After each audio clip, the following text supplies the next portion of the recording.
Hello students, last video में हमने पढ़ा था लैटिमर डायग्राम। आज हम पढ़ेंगे फ्रोस्ट डायग्राम। तो सबसे पहले फ्रोस्ट डायग्राम होते क्या है।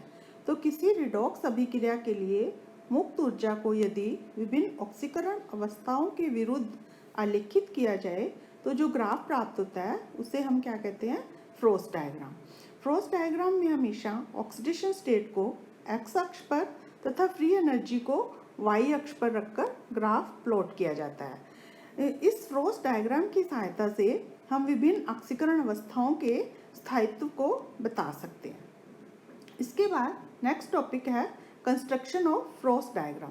फ्रोस्ट डायग्राम बनाते कैसे हैं। तो फ्रोस्ट डायग्राम बनाने के लिए इसके निम्न स्टेप हैं। सबसे पहले है शून्य ऑक्सीकरण अवस्था पर मुक्त ऊर्जा जो है वो क्या होती है, शून्य होती है। यदि ऑक्सीकरण अवस्था शून्य है तो उसके लिए मुक्त ऊर्जा का मान भी क्या होगा, शून्य होगा। उसके बाद नंबर 2 पर है अन्य जो ऑक्सीकरण अवस्थाएं हैं उनके लिए मुक्त ऊर्जा की गणना -NE0 फॉर्मूले की सहायता से करते हैं, जहाँ पर n क्या है, चेंज इन ऑक्सीडेशन स्टेट। अर्थात कोई भी रिडॉक्स अभिक्रिया संपन्न हो रही है उसमें या तो इलेक्ट्रॉन ग्रहण किए जाएंगे या इलेक्ट्रॉन त्यागे जाएंगे। तो उन ग्रहण किए गए अथवा त्यागे गए इलेक्ट्रॉन्स की संख्या जो है उसे हम किससे रिप्रेजेंट करते हैं, n से। और E0 यहाँ पर क्या है, रिडॉक्स पोटेंशियल या किसी अभिक्रिया के लिए अपचयन विभव का मान जो हमें अभिक्रिया में दिया होता है। इन दोनों को मल्टीप्लाई करके हम क्या निकाल सकते हैं, फ्री एनर्जी। उसके बाद क्या करते हैं, एक्स अक्ष पर ऑक्सीडेशन स्टेट को रखते हैं 0 टू राइट हैंड। अगर हम 0 से राइट हैंड साइड की तरफ जाते हैं तो वो धनात्मक ऑक्सीकरण अवस्थाओं को रखा जाता है, और 0 से लेफ्ट हैंड साइड की तरफ सदैव क्या रखते हैं, माइनस या ऋणात्मक ऑक्सीडेशन स्टेट को रखा जाता है। अब क्या करते हैं, 0 से स्टार्ट करते हुए विभिन्न ऑक्सीकरण अवस्थाओं के लिए मुक्त ऊर्जा की गणना ΔG/F is equal to -NE0 फॉर्मूले की सहायता से ज्ञात कर लेते हैं। उसके बाद क्या करते हैं, ऑक्सीडेशन स्टेट को एक्स अक्ष पर और मुक्त ऊर्जा को वाई अक्ष पर रखकर ग्राफ प्लॉट करते हैं। तो किसी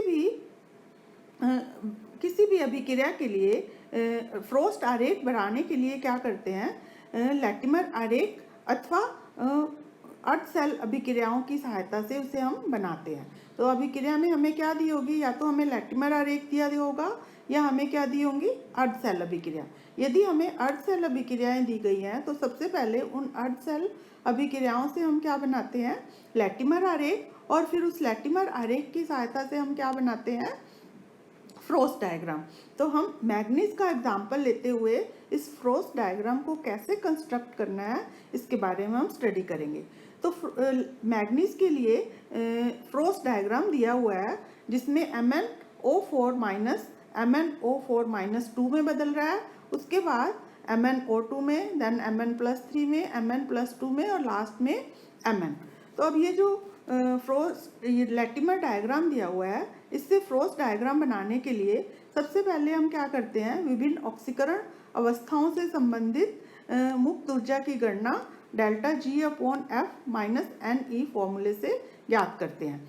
तो Mn जो है वो उसकी ऑक्सीकरण अवस्था, ये Mn है, लास्ट में बिल्कुल राइट हैंड साइड में Mn लिखा हुआ है। इसमें शून्य ऑक्सीकरण अवस्था है और इस शून्य ऑक्सीकरण अवस्था पर मुक्त ऊर्जा का मान भी क्या होगा, शून्य होगा। अब हम क्या करते हैं, Mn+2 जो है, ऊपर भी हमने पढ़ा था मुक्त ऊर्जा की गणना सदैव कहाँ से शुरू करते हैं, 0 से शुरू करते हुए। तो 0 Mn है, Mn से जब Mn+2 आएगा तो इसके लिए अपचयन विभव का जो मान है +1.18 हो जाएगा, क्योंकि अभिक्रिया में हम देख रहे हैं Mn+2 से जब Mn बन रहा है तो इसके लिए अपचयन विभव का मान कितना है, -1.18। परंतु हमें क्या करना है, 0 से शुरू कर विभिन्न ऑक्सीकरण अवस्थाओं की तरफ जाना है। तो Mn से जब Mn+2 की तरफ जाएंगे तो इसके अपचयन विभव का मान या रिडॉक्स पोटेंशियल का मान कितना हो जाएगा, +1.18, यानी कि जो हमें दिया हुआ है बिल्कुल उसके ऑपोजिट हो जाएगा। तो अब इस अभिक्रिया के लिए अब हम मुक्त ऊर्जा की गणना करेंगे। तो जब हम Mn से Mn+2 में आते हैं तो Mn 2 इलेक्ट्रॉन त्यागता है, तभी किस में कन्वर्ट होता है, Mn+2 में। तो इसमें n का मान कितना हो जाएगा, 2, यानी कि त्यागे गए इलेक्ट्रॉन्स की संख्या अथवा ऑक्सीकरण अवस्था में जो परिवर्तन है वो कितना हो रहा है 2। तो n का मान कितना हो जाएगा 2 और E0 का मान कितना है +1.18। तो इस अभिक्रिया के लिए मुक्त ऊर्जा कितनी आ जाएगी -2.36। अब हम नेक्स्ट एग्जाम्पल लेते हैं Mn+3। तो जब Mn+2 से Mn+3 में बदलता है तो इसमें इलेक्ट्रॉन कितने त्यागता है 1, अर्थात ऑक्सीकरण अवस्था में परिवर्तन कितना हो रहा है +2 से +3 आने में 1। तो n का मान इस अभिक्रिया के लिए कितना हो जाएगा 1 और इसके लिए अपचयन विभव का मान कितना है 1.56 प्लस में। परंतु ये किसके लिए है जब Mn+3 जो है Mn+2 में बदल रहा है। परंतु हमें क्या करना है Mn0 से शुरू करके Mn+3 की तरफ जाना है। तो Mn+2 से Mn+3 तक आने में मुक्त ऊर्जा का जो मान है -1 इंटू -1.56 हो जाएगा और इसमें हम क्या जोड़ देंगे 0 से +2 तक आने में जो मुक्त ऊर्जा प्राप्त हुई थी उसको हम इसमें जोड़ देंगे जो कितनी थी -2.36। तो इन दोनों का जब हम योग करेंगे तो कितना आ जाएगा -0.80। इसी तरह Mn+4 में जब Mn+3 से जब Mn+4 बदलता है तो इसके लिए अपचयन विभव का मान कितना है Mn+4 से Mn+3 में आते हैं तो अपचयन विभव का मान प्लस में है। परंतु हमें क्या करना है फिर से 0 से शुरू करते हुए +4 ऑक्सीकरण अवस्था तक आना है।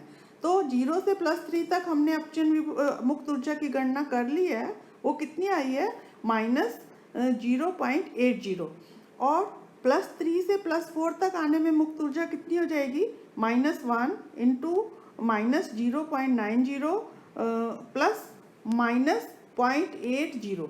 ये जो है -0.80 ये क्या है Mn से Mn शून्य ऑक्सीकरण अवस्था से हम कहाँ तक आ रहे हैं Mn+3 तक।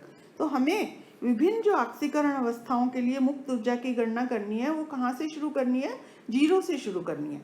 तो 0 से शुरू करने पर हमें इसके लिए मुक्त ऊर्जा का मान कितना आ जाएगा 0.10। इसी तरह Mn+6 के लिए भी हम मुक्त ऊर्जा की गणना कर लेते हैं जिसमें हमारे पास Mn+4 से Mn+6 तक आने में 2 इलेक्ट्रॉन का परिवर्तन हो रहा है, अर्थात 2 इलेक्ट्रॉन ये त्याग रहा है, ऑक्सीकरण अंक में 2 का परिवर्तन हो रहा है।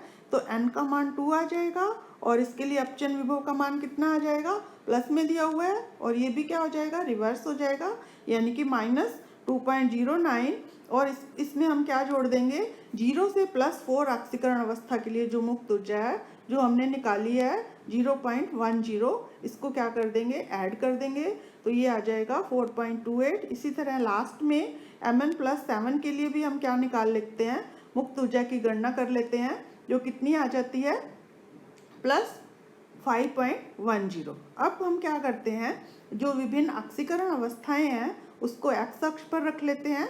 0 से राइट हैंड साइड में धनात्मक ऑक्सीकरण अवस्थाओं को लिख लेते हैं। चूँकि मैग्नीज माइनस ऑक्सीकरण अवस्था शो नहीं करता है इसलिए इसकी लेफ्ट हैंड साइड जो है वो क्या है उसमें हमने कुछ भी नहीं लिखा है। तो Mn की विभिन्न ऑक्सीकरण अवस्थाओं को x अक्ष पर और मुक्त ऊर्जा जो है उसको y अक्ष पर रखकर हमने ग्राफ प्लॉट किया है। तो इस तरह का हमें ग्राफ प्राप्त होता है। तो इस ग्राफ की सहायता से या इस फ्रोस्ट आरेख की सहायता से हम क्या बता सकते हैं मैग्नीज की विभिन्न ऑक्सीकरण अवस्थाओं के स्थायित्व के बारे में हम स्टडी कर सकते हैं। तो इस ग्राफ में हम देख रहे हैं कि हमें 4 पॉइंट प्राप्त हो रहे हैं। सबसे पहला नंबर 1 तो है मैक्सिमम पॉइंट। मैक्सिमम पॉइंट का मतलब है वह ऑक्सीकरण अवस्था जिसके लिए मुक्त ऊर्जा का मान क्या है उच्चतम है जो कि +5.10 है, जहाँ पर Mn क्या है +7 ऑक्सीकरण अवस्था में।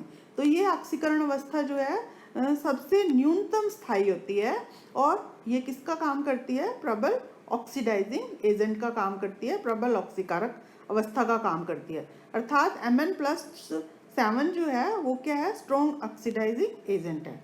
नंबर 2 है मिनिमम पॉइंट। तो मिनिमम पॉइंट इसमें क्या है वह ऑक्सीकरण अवस्था जिसके लिए मुक्त ऊर्जा का मान क्या है न्यूनतम होता है। चित्र में ये दिखाई दे रही है Mn+2। और ये जो ऑक्सीकरण अवस्था होती है सबसे अधिक स्थायी ऑक्सीकरण अवस्था होती है। तो ग्राफ में जो है Mn+2 जो है वो क्या है उच्चतम स्थायी यह अधिकतम स्थायी ऑक्सीकरण अवस्था है, अर्थात मैग्नीज जो है +2 ऑक्सीकरण अवस्था में सबसे अधिक स्थायी होता है। नंबर 3 है कनकेव पॉइंट। तो अब कनकेव पॉइंट कौन सा है, इसमें चित्र में दिख रहा है MnO2 और MnO2, जहाँ पर क्या है, जो क्या है अपने आसपास वाली ऑक्सीकरण अवस्थाओं की तुलना में क्या होता है, स्थायी होता है। यानी कि दो जो ऑक्सीकरण अवस्थाओं के बीच में गड्ढा बन रहा है वो क्या होता है, कॉनकेव पॉइंट होता है। इसी तरह Mn+2 जो है वो भी क्या है, Mn+3 और Mn जो ऑक्सीकरण अवस्था है उनके बीच की अवस्था है, और ये क्या होगी, Mn+3 और Mn की अपेक्षा क्या होगी, अधिक स्थायी होगी। तो Mn+4 जो है वो Mn+3 और Mn+6 यानी कि MnO4-2 की अपेक्षा क्या होगी, अधिक स्थायी होगी, और इसका असमानुपातन नहीं होता है। नंबर 4 है कन्वेक्स पॉइंट।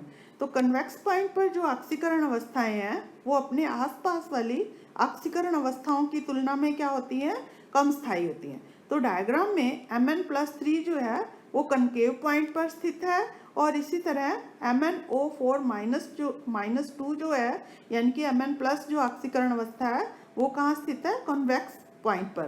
तो इस कॉन्वेक्स पॉइंट पर जो ऑक्सीकरण अवस्थाएं होती हैं वो अपने आसपास वाली ऑक्सीकरण अवस्थाओं की अपेक्षा क्या होती हैं, कम स्थायी होती हैं। तो Mn+6 जो है Mn+7 और Mn2 की अपेक्षा क्या होगी, कम स्थायी होगी। इसी तरह Mn+3 जो है वो अपनी आसपास वाली Mn+2 और Mn2 यानी कि Mn+4 ऑक्सीकरण अवस्था की अपेक्षा क्या होगी, कम स्थायी होगी, और इस अवस्था में इसका क्या होता है, असमानुपातन होता है, अर्थात Mn+3 जो है इजीली Mn+2 और Mn+4 में कन्वर्ट हो जाती है। इसी तरह Mn+6 जो है वो भी क्या हो जाता है, उसका भी असमानुपातन हो जाता है, किसमें, Mn+7 में और MnO2 यानी कि Mn+4 ऑक्सीकरण अवस्था में। तो इस तरह से फ्रोस्ट डायग्राम की सहायता से हम विभिन्न ऑक्सीकरण अवस्थाओं के स्थायित्व की तुलना कर सकते हैं, या किसी भी ऑक्सीकरण अवस्था का असमानुपातन होगा या नहीं होगा, इसको भी हम किसकी सहायता से बता सकते हैं, फ्रोस्ट डायग्राम की सहायता से। Thank you.